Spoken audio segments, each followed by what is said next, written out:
Everyone, আমি Anubha and welcome to mini blog. এটা ছিল আমার সদ্দি ভাইয়ের আশীর্বাদের দিন। আশীর্বাদ মেহেন্দি ওর একদিনেই হয়েছিল, যদিও এটা এপ্রিল মাসের 17 তারিখের গল্প। আমি ওটা ডিসেম্বরে আপলোড করছি, কারণ চারিদিকে এত বিয়ের মরশুম আর এত বিয়ের ভিডিও দেখে আমারও মনে হলো যে আমি এখনই আপলোড করি, কারণ বিয়ের পরপরই না অনেক কিছু হয়ে গেছিলো, সেই সব অন্যদিন তোমাদের সাথে শেয়ার করব।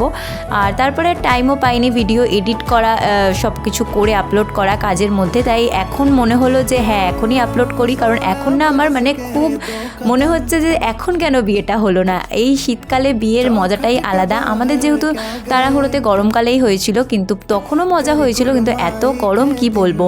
তাই এখন চারিদিকে এত বিয়ে দেখছি, মনে হচ্ছে না যে সদ্দি ভাইয়ের বিয়েটা এখন হলে যেন আরও ভালো হতো।